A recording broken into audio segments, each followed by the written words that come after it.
आज मैं जो नए हमारे पार्टिसिपेंट्स हैं इनको शुरू से ही शामिल कर लूंगा क्योंकि हमारे पास क्रिकेट की बातें कम है और हम जनरल बातें भी ज्यादा करेंगे। अस्सलाम वालेकुम। वालेकुम सलाम। क्या नाम है आपका? अलीना सैयद। अलीना, क्या करती हैं आप? मैं एमफिल की स्टूडेंट हूँ आर्ट एंड डिजाइन की। आर्ट डिजाइन, माशाल्लाह, हाँ जी। Very nice. तो भाई इनके साथ क्यों बैठी हैं? मैं इनके साथ इसलिए बैठी हूँ कि मेरे नज़र में मतलब इनका नाम ना मुझे कभी भूलता नहीं है, क्यों? सच्ची में पता नहीं क्यों इनका नाम नहीं भूलता आप? क्योंकि शायद देखा इतना है छोटे होते से अब बड़ी हो गई हूँ। इतना देखा है? वो भी 10-10 साल तो क्या कर रही है? 10-10 साल मैं बहुत तो बड़ा खेले लगूंगा फिर। इनका क्या नाम है? फवाद आलम। मेरा नाम क्या है? आपका नाम ताबिश हाशमी। आपको तो मेरा नाम भी याद है। नहीं, आपका तो इसलिए याद है, अब शो में आपके आए तो कैसे भूल ये सकती बात हूँ? भी है, ये बात भी है। वेलकम टू हंसना बनाए हारना बनाए, सॉरी। अस्सलाम वालेकुम जनाब, वालेकुम अस्सलाम। आपने क्या नाम रखा हुआ है? शाहिद नुमान कहते हैं। शाहिद भाई, आप शाहिद नुमान कहते हैं आप? जी सर। Very nice. क्या करते हैं आप जी शाहिद? सर, मैं टीचर हूँ, क्या पढ़ाते हैं सर? केमिस्ट्री पढ़ाता हूँ सर। केमिस्ट्री पढ़ाते हैं। जी भाई सर। अजीका डैनियल के साथ ही क्यों बैठना पसंद किया? सर मेरे जो ज़्यादातर स्टूडेंट्स हैं ना वो इनके बहुत बड़े फ़ैन हैं, तो इस वजह से मैंने सोचा कि आज मैं इनके साथ बैठूंगा तो Very शायद मेरे स्टूडेंट मुझे भी पसंद करना शुरू कर दें। मुनासिब बात बात तो है। तो फिलहाल आपके स्टूडेंट आपको पसंद नहीं करते? ज़्यादातर नहीं करते। आप केमिस्ट्री भी तो पढ़ाते जी हैं, सर, केमिस्ट्री वही का टीचर subject की कहाँ वजह पसंद से। किया जा सकता है? बिल्कुल यही बात है सर। कीमियाई किस्म का, तेजाबी, जी एसिडिक टीचर। जी सर। ये होता है सर, केमिस्ट्री मुश्किल सब्जेक्ट है, नहीं एक्सेप्शंस ही सर, एक्सेप्शंस आज के बाद इंशाल्लाह पसंद करना शुरू आप कर केमिस्ट्री छोड़ दें, देंगे। ठीक है सर। केमिस्ट्री छोड़ दें। मेरे साथ मौजूद है जनाब, अस्सलाम वालेकुम। वालेकुम अस्सलाम रहमतुल्लाह। आपका क्या नाम है सर? मोहम्मद वक्कास कफ़ील। क्या नाम है सर? मोहम्मद वक्कास कफ़ील। वकास कफील। कफील भाई, आप ये बताइए क्या करते हैं आप? मैं कंस्ट्रक्शन कंपनी में ह्यूमन रिसोर्स डिपार्टमेंट हेड करता हूँ। इतने संगीन हालात में इतने खुश क्यों हैं आप?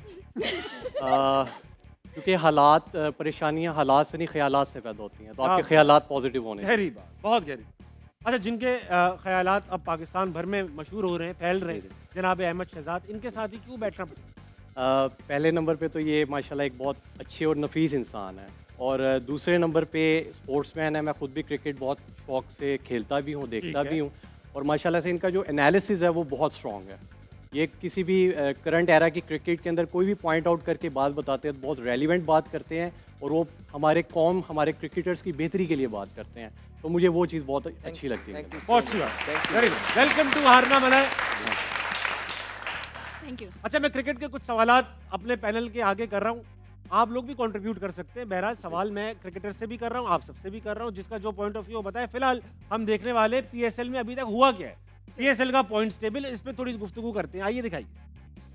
आई इस्लामाबाद यूनाइटेड सारे ही मैच अनबीटन चल रहा है अभी तक, वाओ। और जिसे कहेंगे लाहौर कलंदर कह रहा था, लाहौर कलंदर्स सेकंड नंबर पे, डिस्पाइट द फैक्ट के लास्ट बहुत, लेकिन हमारे पाकिस्तानी टीम के दो मुस्तनद बैट्समैन रिजवान और बाबर आजम दोनों कप्तान रह चुके, उनकी टीम में बॉटम ऑफ द वो है, इस बार जोड़ी बनी हुई है। करंट कप्तान सलमान आली आ गए, जो खुद नहीं खेल रहे मगर उनकी टीम पहले नंबर पर है। फवाद भाई, पहली नजर में क्या लगता है आपको? क्या मतलब? इस टेबल को देखकर क्या अंदाजा हो रहा है आपको? देखिए, इस्लामाबाद क्या हो रहा है? कंसिस्टेंट है। देखिए, इस्लामाबाद कंसिस्टेंट तो है, इसलिए देखें वो टॉप ऑफ द टेबल है, और 5 एक राउंड खत्म हुए समझ लें, एक तरह से 5 मैच हो गए हैं, अगले 5 मैच बाकी हैं, बट ये लोग तो ऑलमोस्ट क्वालिफाई कर चुके हैं। ये इस्लामाबाद तो एक, पहुंच हाँ, गया। एक आध मैच भी 2 मैच जीतेंगे तो जाहिर नंबर 1 ही आना है इन हाँ। लोगों ने। बाकी ये सरप्राइजिंगली कोयटा देखें आप, तीसरे नंबर पे आपको नज़र आ रहा है, क्योंकि जी। कोयटा की जिस तरह की सिचुएशन शुरू हुई थी पहले मैच के बाद 2 मैच वो जिस तरह हारे थे, लेकिन मेरे ख्याल से इसका क्रेडिट जाता है कराची किंग्स को, जो उन्होंने बूस्ट दिया है, वो जो जीता हुआ मैच माशाल्लाह खुद दे लेके दिया। प्लेट सजा के वापस उनके हाथ में रख दिया, तो उसकी वजह से उनको बहुत फ़ायदा हुआ, और कोयटा मतलब 5 में से 3 मैच जीती हुई, उनके लिए ओपन हो गए गेट्स। अगर वो 2-3 इधर अगले 5 में से 3 भी और जीत जाती तो वो भी क्वालिफाई कर जाती है। मुश्किलात जो है मुल्तान के लिए बहुत ज़्यादा है, पेशावर के लिए अभी भी स्टिल है, अगर आप देखें पॉइंट्स जी हाँ, क्योंकि कराची से उनके करीब है। 4, जी बिल्कुल, इनको 4 पॉइंट्स हैं स्टिल अभी। अगर आगे भी 4 मैच जीतते हैं तो वो लोग तकरीबन 12 पॉइंट्स पे पहुंच जाएंगे, लेकिन जहाँ अगर मुल्तान सुल्तान को देखें, अगर वो अगले 4 मैच भी जीतते हैं तो 10 पॉइंट्स ही होंगे उनके, और उनका रन रेट भी देखें -1.562 है, सही तो बात। उनको उसके साथ भी जो है फाइट करनी पड़ेगी। और जहाँ तक रन रेट का सवाल है, वहाँ पर पेशावर और मुल्तान सुल्तान को दुश्वारी करना आएगी पड़ेगी, क्योंकि बड़े उनकी- मार्जिन लेने पड़ेंगे। Exactly. अहमद भाई, मुल्तान सुल्तान और पेशावर ज़ल्मी को दोनों को रन रेट भी चाहिए और विन्स भी चाहिए। अब मसला यही है कि आपके मुताबिक आप ये कहते हैं कि जिस तरह की इनिंग्स इनके टॉप ऑर्डर बैट्समैन खेलते हैं दोनों टीमों के, ये 200 वाला टारगेट करते ही नहीं है, चाहते ही नहीं अचीव, वो ऐसा है। और अगर ऐसा नहीं करेंगे तो रन रेट इंप्रूव नहीं होगा। तो आप क्या सजेस्ट करेंगे, क्या करना चाहिए? ओपनर चेंज करें, नए लड़के डालें, क्या? हम तो पहले दिन से कह रहे हैं पेशावर ज़ल्मी का जो कॉम्बिनेशन वो खिला रहे हैं, लड़के उनके पास ठीक है, हाँ। लेकिन जो कॉम्बिनेशन खिला रहे हैं वो ठीक नहीं है। तो के साइम अयूब ने आखिरी मैच में अच्छी बॉलिंग की है, लेकिन अगर आप थ्रू आउट देखेंगे, इन्हें 6 मैच खेले हुए हैं, उसमें से 3 से 4 मैच जो है ये एक बॉलर शॉट खेले और उसकी इनको खमियाजा भुगतना पड़ा है, बेशक। लेकिन दे बीन स्टम्प।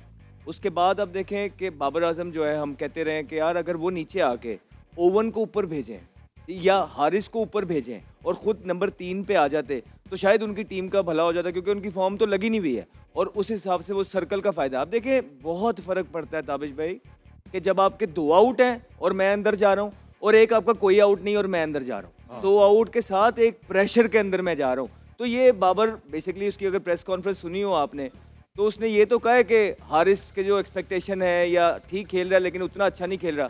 भाई 280 तो किए हैं उसने, फिर भी आगे पहली बॉल पे छिक्का मार देता है, तो आउट आप जल्दी हो जाते हो। उसके बाद फिर आप उससे क्या एक्सपेक्ट करते हो कि एक्सेप्शनल इनिंग 2 ही होती हैं 6 में से, बेसिकली आप पे ड्यू है एक्सेप्शनल इनिंग। आप तब जाते हैं जब प्रेशर नहीं होता, आप तब जाते हैं जब सर्कल के ओवर होते हैं, आप उस तरह डिलीवर करने नहीं पा रहे हैं। आपने जो 50 भी किया वो इतना कोई फ्लुएंट नहीं किया, जो 46 भी किया वो इतना कोई फ्लुएंट नहीं किया। मुल्तान सुल्तान तो बिल्कुल तितर बितर नजर आया, वही इंटेंट का मसला। आप रिजवान के ऊपर से इनिंग्स देख लें, पूरा पावर प्ले वो खा के चले जाते हैं और जो ऑपोजिशन है वो उनसे अच्छा खेलती है पावर प्ले के अंदर और वो हेड चली जाती है। लेकिन हैविंग सेड दैट, पेशावर सिर्फ एक टीम जो बिल्कुल बाहर नजर आ रही है वो है मुल्तान सुल्तान। पेशावर ज़ल्मी के पास चांसेस जितना फाद ने कहा मौजूद है, क्योंकि ऊपर वाली टीमें भी देखेंगे ना तो सबने 3-3 मैच जीते हैं 6 में से। अगर 2 टीमें अगले अपने 2-2 मैच अगले हारती है और पेशावर टीम अपने 2 मैच जीती है तो फिर ये पॉइंट्स बिल्कुल ही डिफरेंट नजर आएंगे। जी यहाँ पे अभी हमें देखने में बॉटम पे नजर आ रही है, लेकिन आने वाले 2 मैचेस जो हैं वो काफ़ी चीज़ें तब्दील कर सकता है इस डायग्राम के अंदर। बेहतरीन बात। भाई अजीका ये बताइए, आप दोनों के एनालिसिस सुनती हैं, दोनों के एनालिसिस सुनकर आपको क्या अंदाजा होता है कि इन दोनों के एनालिसिस में फ़र्क है, और अगर फ़र्क है तो क्या बुनियादी फ़र्क? काफ़ी चीज़ों पे तो दोनों अग्री करते हैं, जैसे कि बाबर आजम की परफॉर्मेंस पे जो कि काफ़ी लैक कर रही है ऑब्वियसली, एंड कंसिस्टेंटली लैक कर रहे हैं वो, उस पे तो दोनों मुत्तफिक होते हैं। आई थिंक दोनों के एनालिसिस काफ़ी सिमिलर होते हैं, तो फ़र्क ही नहीं है इनमें, तो इनमें से कोई एक ही रखें फिर अगली बार। नहीं ऐसा भी नहीं है, वो थोड़ा सा टोन डाउन करके एनालिसिस देते हैं, अहमद शहजाद थोड़ा खुल के बोलते हैं। ठीक है।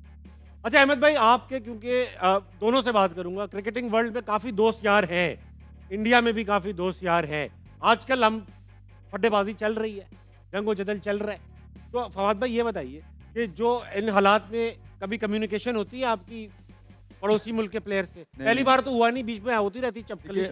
हमारी वैसे तो ये अहमद भी होगा, हमारी वैसे इतनी इंटरेक्शन नहीं है, और आजकल के दौर में तो खैर बहुत अरसा हो गया कि नहीं खेले, लेकिन शुरुआत में बहुत होती थी। हम जब खेलने आए शुरू में आए तो जितने भी हमारे पुराने प्लेयर्स थे उनका इंटरेक्शन है। हाँ। और वो जब हम लोग खेलते भी है, मैच भी खेलने ग्राउंड के अंदर, ज़ाहिर है हम अपने अपने मुल्क को रिप्रेजेंट करते हैं, बट जब हम रस्ते से बाहर आते हैं तो हम सब फ्रेंड्स हैं, हम मिलते भी हैं, होटल में भी मिलते हैं, बैठते भी हैं, गपशप भी मारते हैं, इवन खाने पे भी जाते हैं, ये सब गए हैं। हाँ। लेकिन अब का तो जाहिर है कि मैचेस ही नहीं होते आपस में, तो मिलना जुलना बातचीत तो बहुत ही कम है। आपको पता है सिर्फ वर्ल्ड कप वगैरह में मैचेस होते हैं, आईसीसी चैंपियंस ट्रॉफी में मैचेस होते हैं, तो वो रिलेशन मेरे ख्याल से कहीं ना कहीं दूर हो गया। लेकिन अभी भी अगर कोई प्लेयर किसी भी प्लेयर से मिलेगा ना, उनकी रिस्पेक्ट एक दूसरे की वहीं है। हम इन चीज़ों को अपने स्पोर्ट्स में नहीं लेके आते। सही।